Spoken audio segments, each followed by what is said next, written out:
The industrialized world, particularly in the United States, we're in trouble. We have remarkable debt buildup. We have a demographic curve. We're getting old very fast. And along with a number of things we have to do, we have to get dramatically more efficient, and we have to cut down cost externalities. I don't think society is completely ready for a natural language voicemail you get that sounds like your grandma, or a video like this where someone has taken our language and changed us. So unless you have a revolution in the cost of providing health services, of making our brothers and sisters healthier, I don't know how we're going to finance it. It really does consume everything in its path to read and read and read and then read some more. The world is moving very quickly around us. Welcome to the Regulating AI podcast. Join host Sanjay Puri as he explores the dynamic and developing world of artificial intelligence governance. Each episode features deep dives with global leaders at the forefront of regulating AI responsibly, tackling the challenges using AI can bring about head-on and enabling balance without hindering innovation. Welcome to another episode of Regulating AI, where we delve into the complex landscape of AI regulation with global leaders and experts. Today, we have the honor of hosting Congressman David Schweikert from Arizona's 1st District. He's renowned for his extensive legislative accomplishments and advocacy for innovation and economic growth. With his vast experience in areas such as tax reform, healthcare, and technology, Congressman Schweikert offers unique insights into the intersection of AI and public policy. Join us as we explore his perspectives on the challenges and opportunities of regulating AI in the 21st century. David, welcome to the Regulating AI podcast. Sanjay, thank you for having me. Wonderful. David, can you tell our audience, and just to give you a little idea of our audience is global.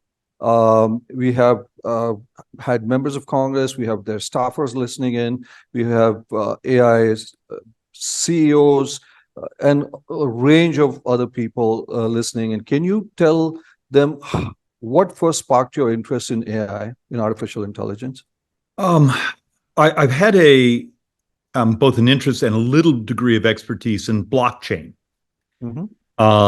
distributed ledger design, splitting data sets and those things for security, even before coming to Congress. So that's a decade and a half ago. And in a weird way, I sort of saw the designs of stacks and other things in the AI, the chat world, as sort of the next layer of the use of technology.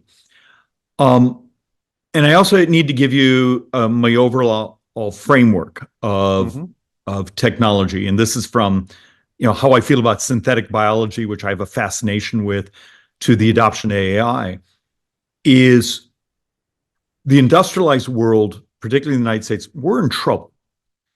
We have remarkable debt buildup.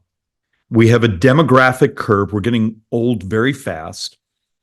And along with a number of things we have to do, we have to get dramatically more efficient, and we have to cut down cost externalities. That's where AI became fascinating to us. It's everything from the diagnostic side in healthcare to actually changing and removing much of the bureaucracy that is access to healthcare, to government itself.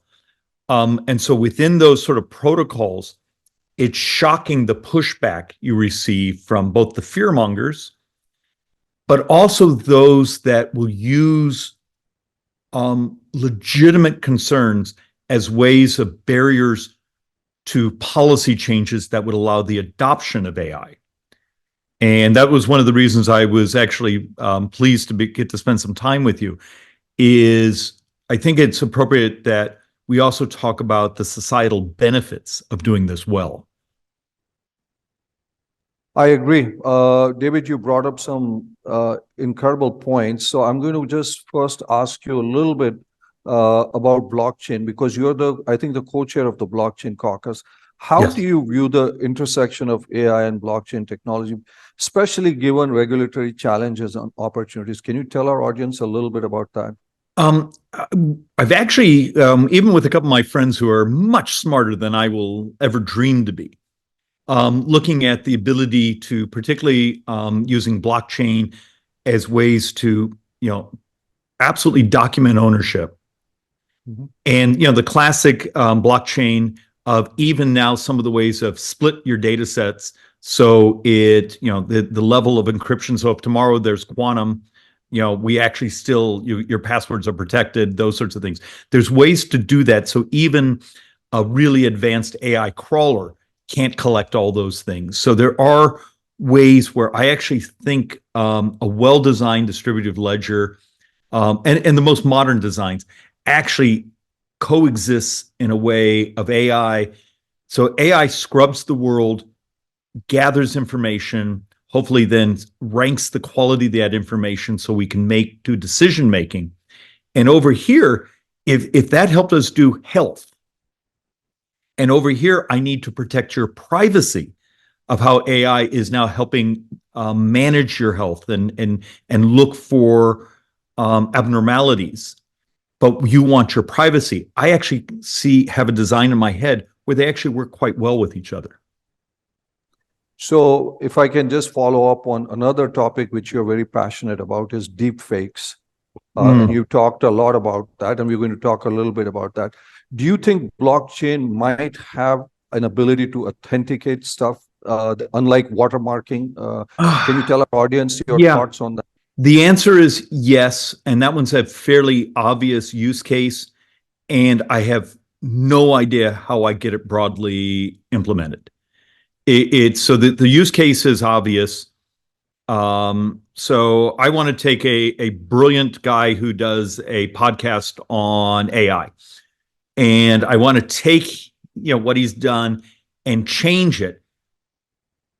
Now, we could lock you down saying, hey, you got to have this tag or this certificate coming from our distributed ledger, our blockchain authentication, but that doesn't stop a spoof from putting it out on other platforms and other directions. And so it's brilliant for financial transactions. It's brilliant for certain levels of authentication. My bigger concern is the industrialization of fraud. And this is sort of not where I thought we would go, but it's actually really important. We're looking at even commercial articles about how much misinformation is now produced by machine pouring in from bad actors around the world, even potentially actors who just want to spoof a stock.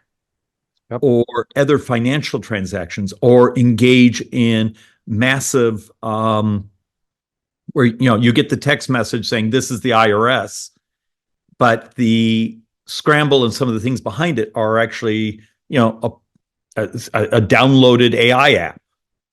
Yep. I don't think society is completely ready for a natural language voicemail you get that sounds like your grandma, or a video like this where someone has taken our language and changed us. And I see chaos coming in society. We already see some of the things happening in parts of like the Indian elections that are coming. 1 billion people voting, and they're already having a war of fake videos circulating in the country.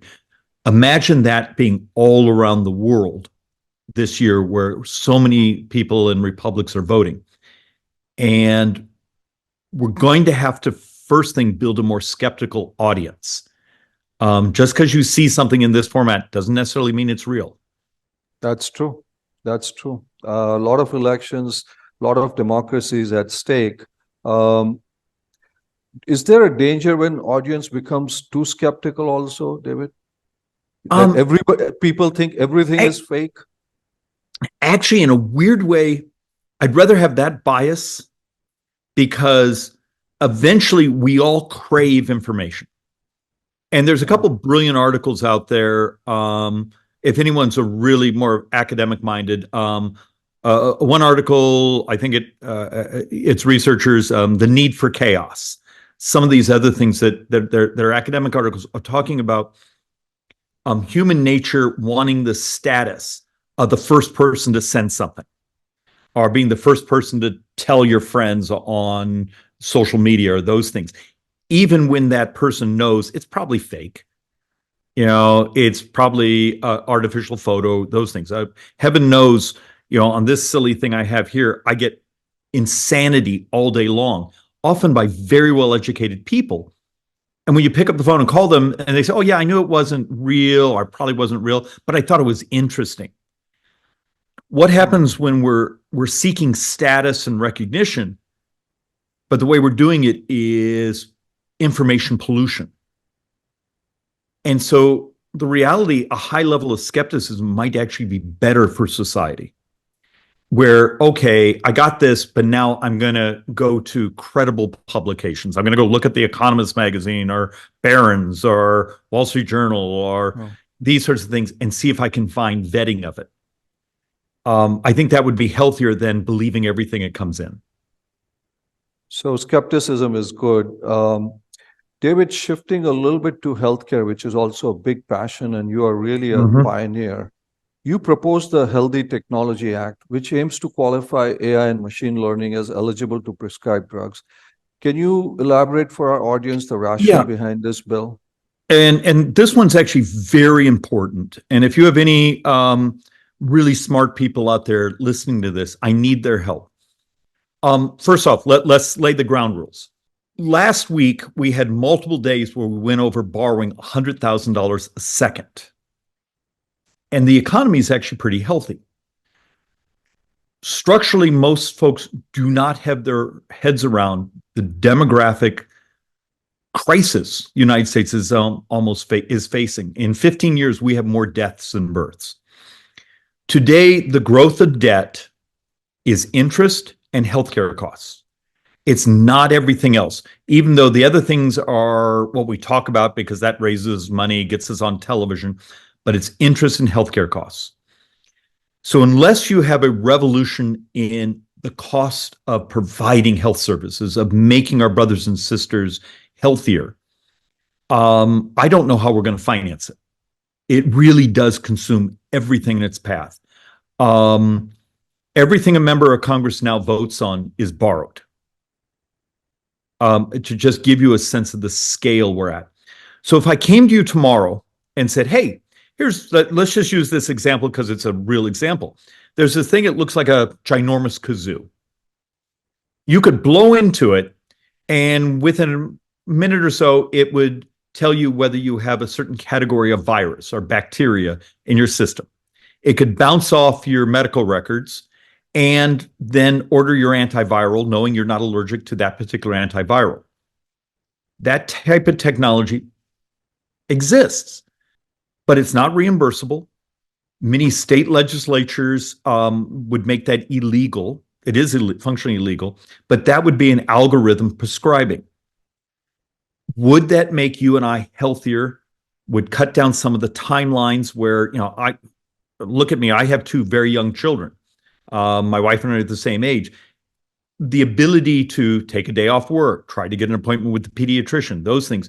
Instead, what would happen if you can have that breath biopsy in your home medicine cabinet? But it's not enough to have the data if it can't ultimately prescribe. The other benefits are also, we constantly get barraged of the shortage of healthcare professionals. This is actually, at a base level, helps deal with that. And it's shocking, the pushback you get. But this is the same sort of pushback we got over telehealth. Remember, for a couple of years, telehealth was one of the most lobbied against technologies, things in Washington, D.C. before the pandemic, because it changed business models. And that's the sort of disruption you and I must bring if we're going to both deal with making our brothers and sisters healthier, but also dealing with this stunning growth of the debt. So a couple of points. I want our audience to know that you were actually a pioneer on telehealth. You were talking about it before COVID. Oh, yeah. And you, in many cases, have been ahead of your time. I used to get the crap kicked out of me for it. Yes. So I think, aren't you like the co-chair of that caucus too? Telehealth caucus or Yeah, something? who knows? I may have founded it, but You may have uh, founded it. So, but what was fascinating is many of those who were opposing the legislation, they didn't actually oppose the technology. What they would come and say, look, we're the real estate investors who bought the land under the urgent care centers. We calculate that we would lose a third of our walk-ins if they could just hit FaceTime on their phone, talk to an avatar, and get a quick diagnosis of what's wrong. It became about the money. And I encourage folks, that's not evil or this and that. It's just it's the way the economics in our society work. But those of us who see, there's a reason you didn't go to Blockbuster Video last weekend. The technology around us changes. And change has actually been really good for this society, at least from a way we live. I just need more members of Congress to stop being terrified of the army of lobbyists in their hallway. So, David, just to follow up on this whole algorithm, because I find it very fascinating. As you said, we need a solution on healthcare, and we need access in rural areas, in inner cities, etc., which is something you're talking about. Telehealth gave everybody equal access, to at least try to give everybody equal access. But in algorithms, don't you think your colleagues are going to talk about privacy and those kinds of issues that come up? Yeah, anyone who talks about privacy isn't very technical. The fact of the matter is, you and I can make someone's privacy on telehealth. We can lock it down already. The fact of the matter is, you're probably getting a text message this week from your pharmacy telling you your drugs are ready. That's not meeting the levels of security that you could have by an encryption and chain and an app. Privacy is easy. And about 6-7 years ago, we were part of, with a couple of very technical agencies, we won't name them all, writing a white paper that said, if you use these encryption standards, it's bulletproof. At least in today's world, until there's quantum, you're safe. You can just inlay these. So if you wear a smartwatch, or are willing to do the Dexcom, which will be available later this summer without prescription to manage your blood glucose, or the Ring, or some of these things, you functionally have attached a medical lab to your body. As that world gets even better, should it be allowed to help you manage your health? Should you be in charge of your own health?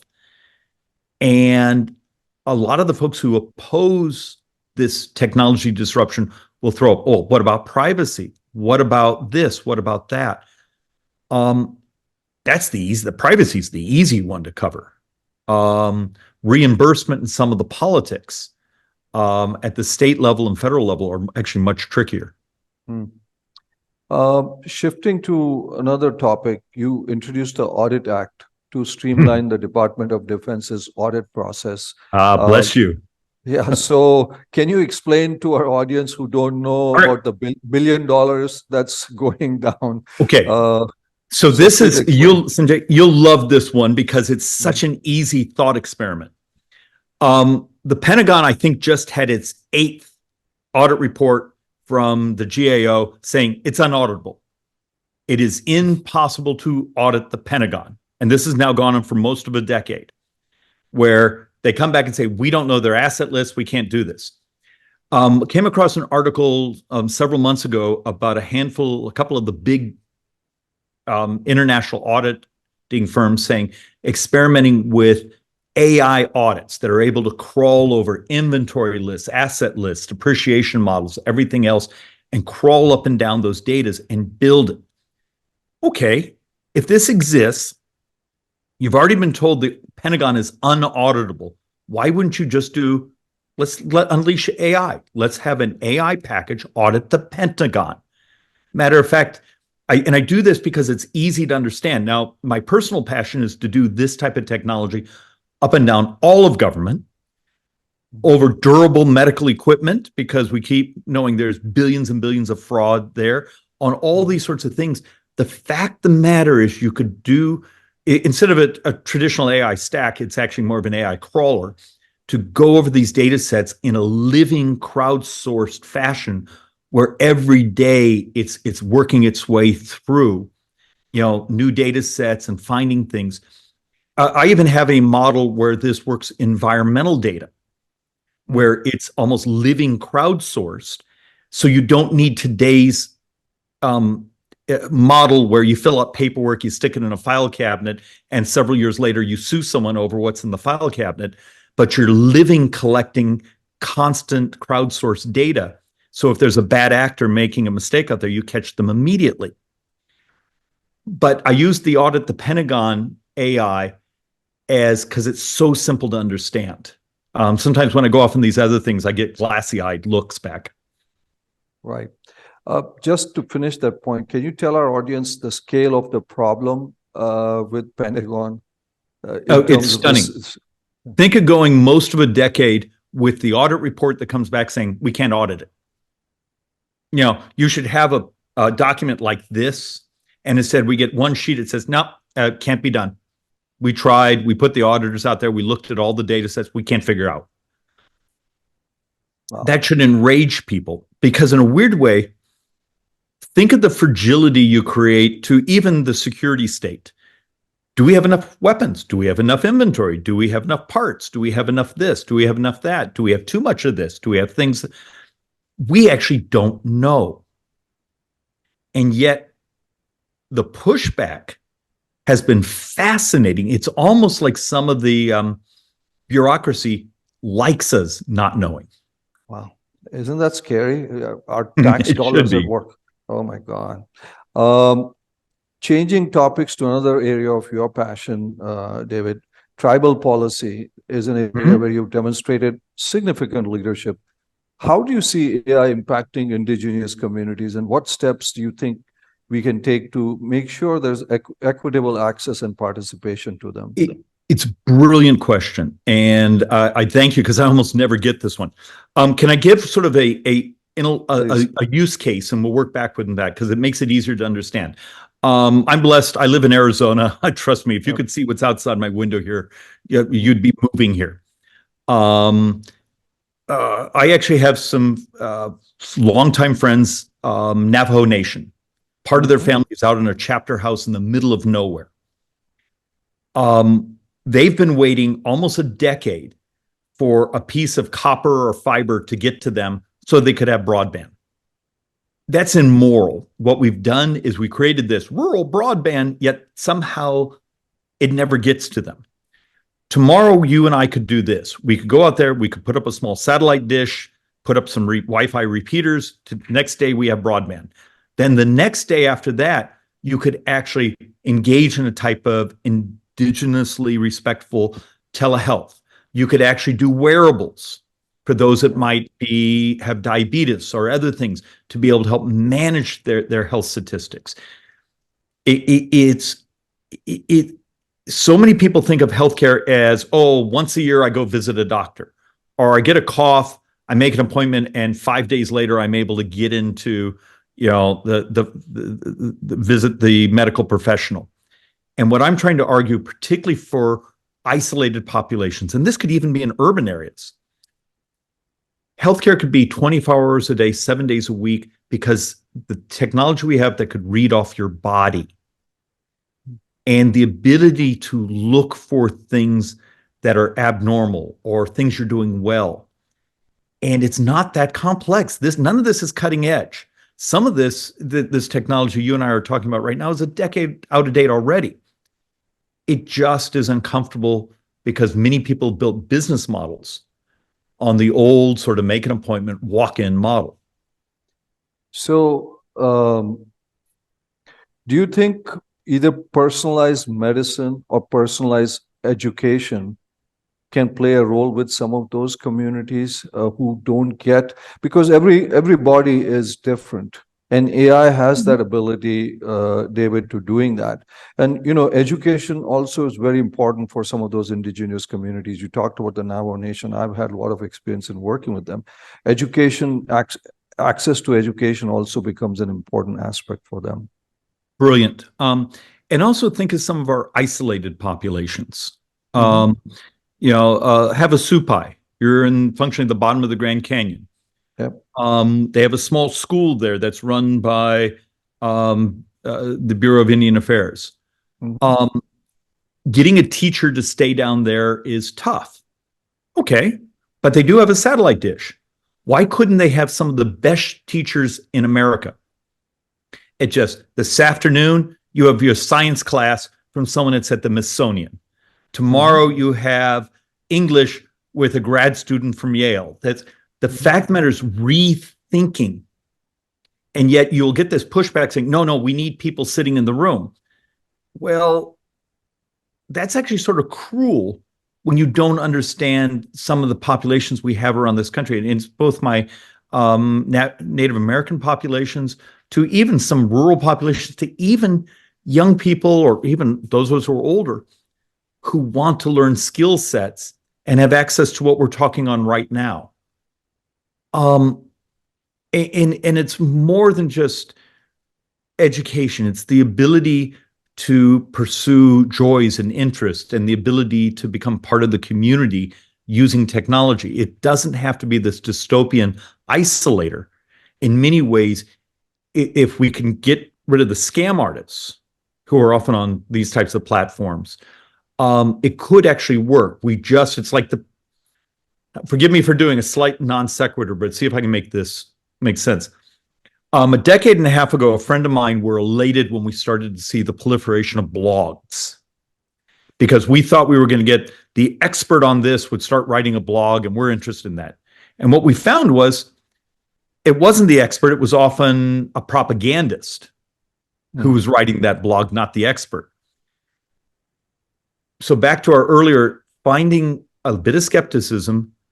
And so a way to say this person truly has the degree, the PhD, they're a master welder, and they're going to teach you how to weld, on a video or on a YouTube. Those things could help Americans, help productivity, and make it so you can learn skills without the cost of a piece of real estate and air conditioning and all those other things. It's the education now is in the palm of your hand. And we need to promote more of that. I think that's what helps us break through. David, one of the themes that I hear, and I have a few other important questions, but is you're very concerned, and as rightfully, as you said, it was $100,000 a second of debt, right? That we were incurring. And healthcare is what, about 20% of our GDP. And then you identified the demographic issue that we are facing in terms of more deaths than births. Do you believe AI in some shape or form, with its ability in healthcare, and I've had some top-notch experts on this show who are talking about how it will reduce the amount of time. It takes 10 years to come up with a drug, and this is going to shorten the space, but also reduce. It takes $1 billion to come up with a proper drug. So it's going to shorten the space, its timeline, etc. Do you think this is our way out of the, so to speak, mess we are in? It's part of the formula. I believe a few weeks ago we had the first AI designed drug. Yep. I've met with the folks who have designed crawlers that are looking at pharmacological formulas that already exist today and looking at their alternative use cases. We don't have a choice. And there becomes part of the aspect of there's ways to do this. And what happens if even in a drug trial, I could actually design my population statistics and use data. Now, some of that's not necessarily AI. It's AI-like in saying, here's my population. I can build a formula. So one of the things we're working on is what can we do with the FDA? So when you get certain positive phase 2, that your next layer, we can actually use a lot of data to fill in your population statistics. And right there, you could cut sometimes years, often bring new disruption or new cures to market. So it's not only the discovery of new compounds, you also even now see it in genetics. We just had our first true genetic cure in sickle cell anemia approved, and that's coming to the market. We've been working with a number of folks trying to actually cure diabetes, which is much more complex, but there's incredible hope there. Even down to when you have a new formula, how do you get it, the morality of bringing it to the populations that are suffering sooner? So that's a really fast talking way to say, yeah, you're right on mark. This could be very hopeful. How do we break down the barriers, and how do I get fellow policymakers to actually see the optimism instead of always the fear? I've had a lot of your colleagues on this show. One of the concerns that they talk about, one of the many, is AI is moving so rapidly. Just every day there's something new. They're saying, how does regulation, or how do they keep up, or does regulation keep up with this technology? Any advice for some of your colleagues on this topic? Yeah, we've actually have a living example on this. When we started, I said, two of my weird interests in life are, AI, but maybe even more synthetic biology. And you go, huh? But we built protocols 20 years ago with a concept saying, if you're doing certain types of things, and this has become much more true in the last 3 years, certain types of things, it needs to be walled off. You basically build an isolation box. There's certain types of AI designs that can overwrite code, do this, do that. Before you unleash those into the wild, they should be done in isolation. You could actually look to sort of the policy and rule sets that already exist in those playing with genomes and those things, and sort of take that same sort of rule set and say, for this type of code, for these types of stacks, and other types of AI, here's the rule set.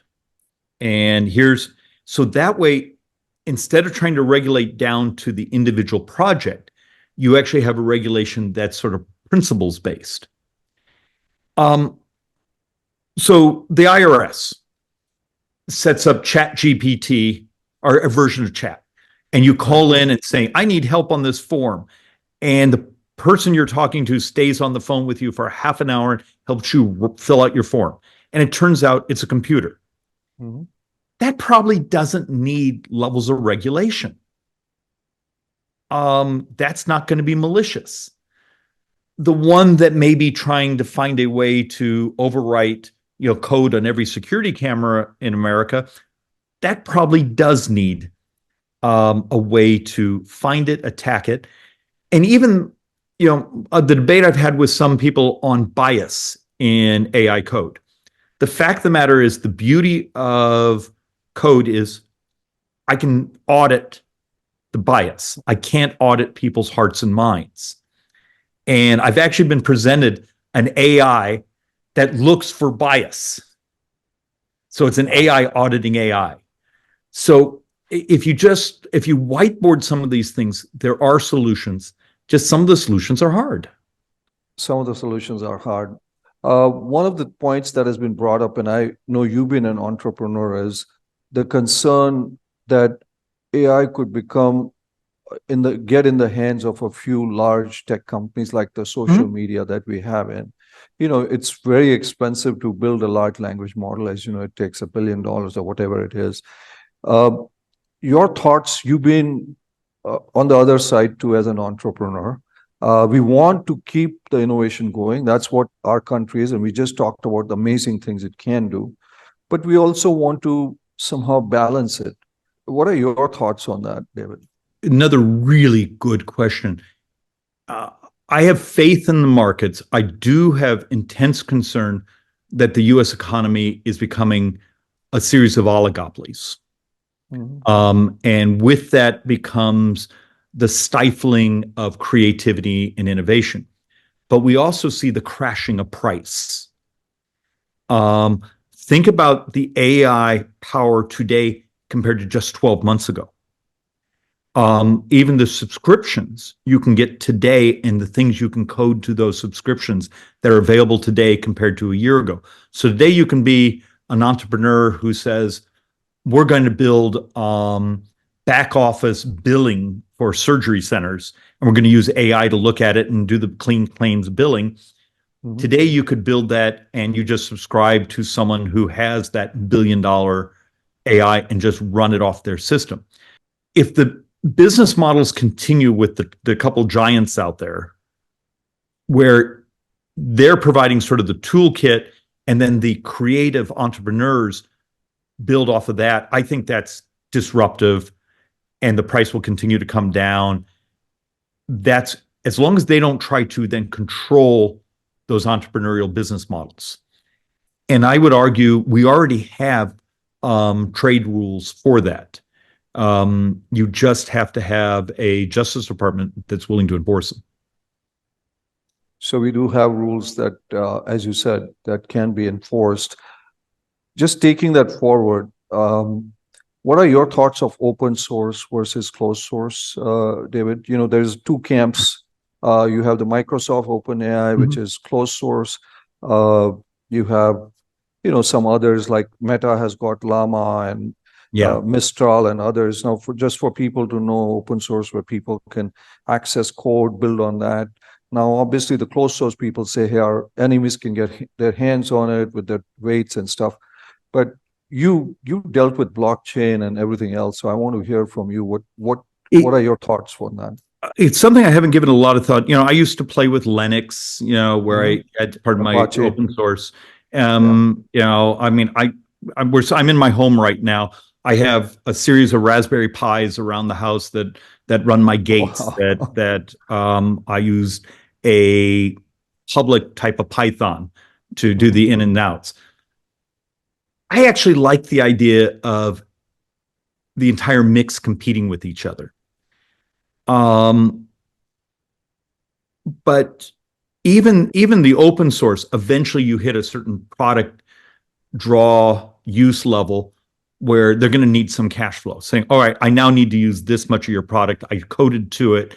Now I'll pay you my, fee per use or fee per month. As long as the world hasn't become all closed, all subscription based, you know, I'm actually sort of enthusiastic to see. I want to see the chaos of talent with lots of optionality. Because the reality, you may come up with something that's a use case that you don't need a supercomputer behind it. You know, you just need, it's this specialty, these sets of data. What I'm more concerned about compared to the closed and open is access to quality data for the decision-making itself, particularly in healthcare.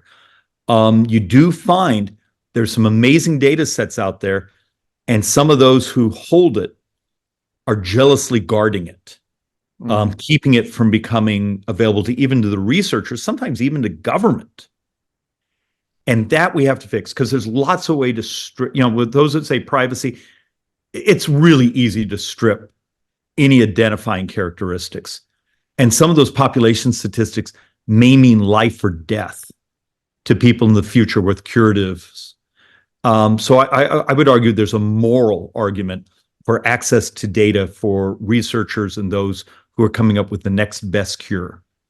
Yeah, so data is obviously a big challenge because large AI companies are running out of data to harvest, so to speak. David, the EU has come up with the EU AI Act. We are still working through it. We have a presidential year. It's going to be hard. How important do you believe is it for international cooperation or harmonization? Because if you're a global company, if you have to deal with a state legislation, I mean, you worked in the state also, with the state legislation, of federal one or a different one in EU, a different one in China. Any thoughts on international collaboration on this? This is where I have my highest degree of stress.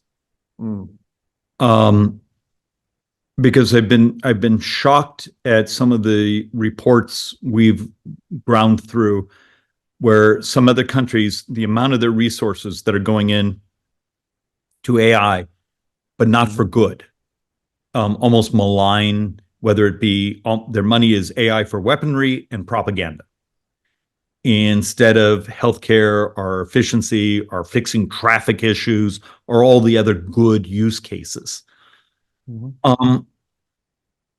And I fear you may see a world where it become,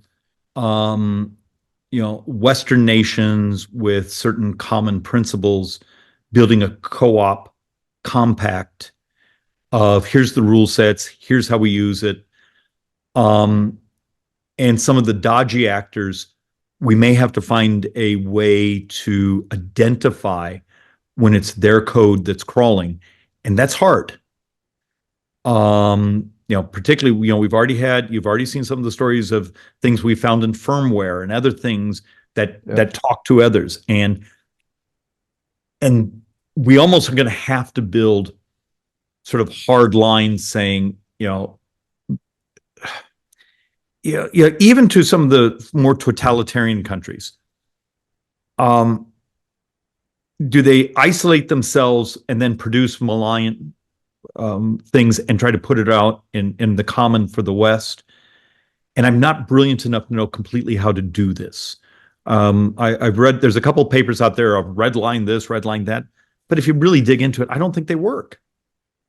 So are you going to now have to design an AI that looks for malicious AI? And oddly enough, that's been the best solution I've had someone come up with. Wow. So AI looking for malicious AI.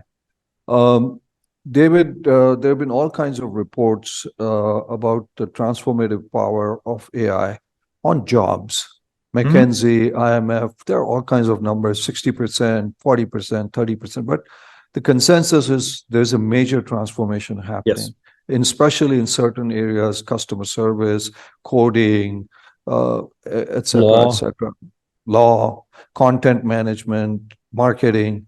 What are your thoughts? I mean, and is there a role for the government in either preparing the population or doing something about it?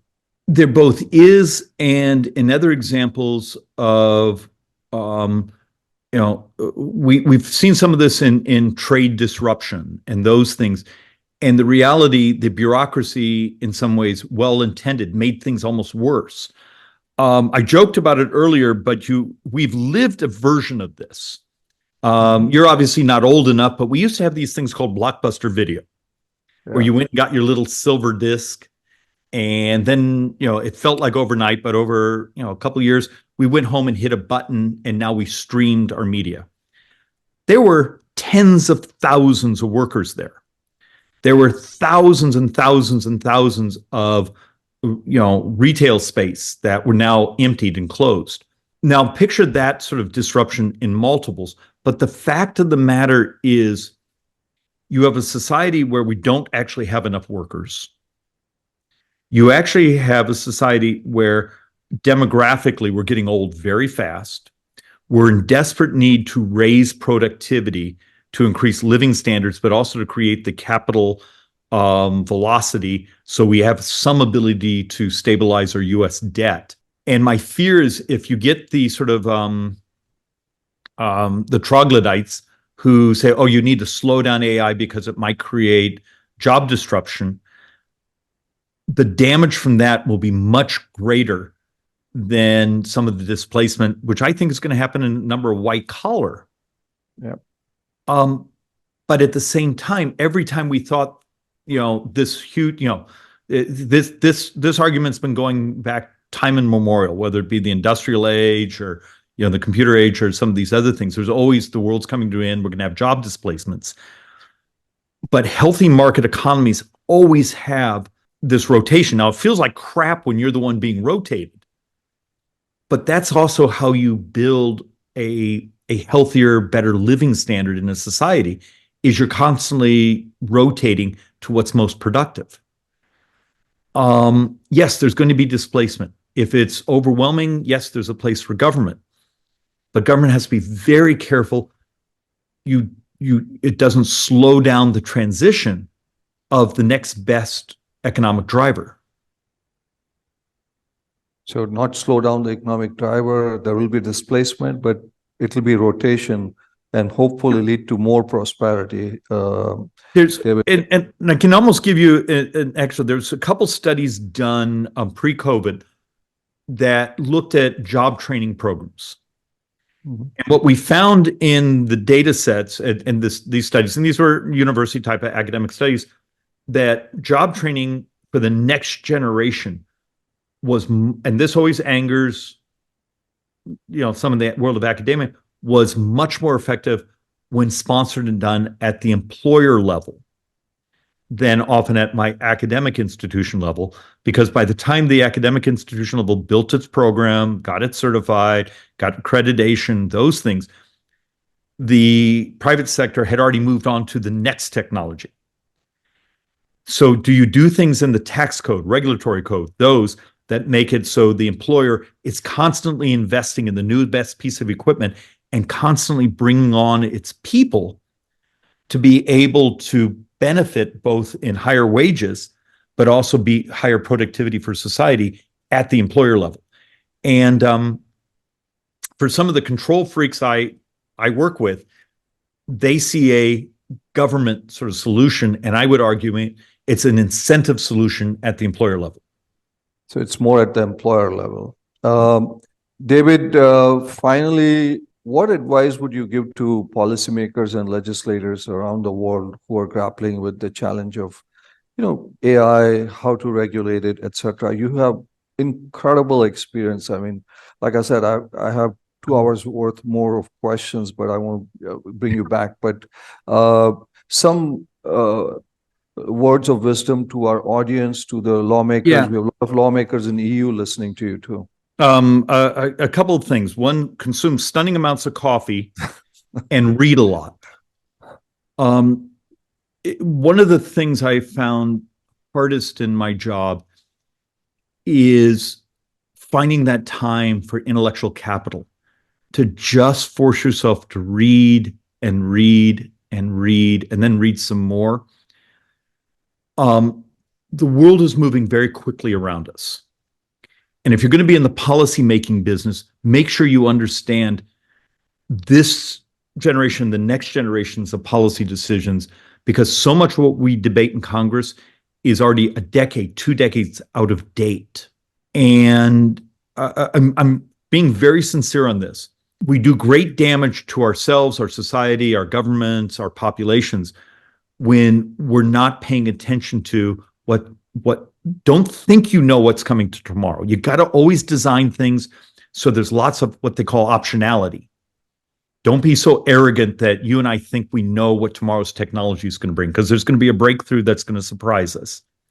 Design policy that allows the disruption, allows the creativity, and maybe move away from everything we thought we knew from a previous decade. Because much of that is now quite outdated. And it's also one of the problems we have in regulatory and tax codes. They just are not keeping up with how quickly technology and society is moving. Wow, some great insight. Have a lot of coffee, read a lot. Read. Read and read and read. And go where the puck is going to be, not where the puck is. Perfect. Wayne Gretzky, the great, used to say, the secret of his success. I think that is fantastic advice. Thank you, David, really, for sharing such amazing insights on AI regulation and the implications of AI for our society. Really, to our listeners, this has been an amazing, amazing interaction, and you provided us a roadmap for navigating the complexities of the AI landscape. And to our listeners, thank you for staying tuned and for engaging in discussions in AI and regulation. Until next time, this is Sanjay Puri again. Thank you, David. Thanks so much for being with us. Thank you for having me.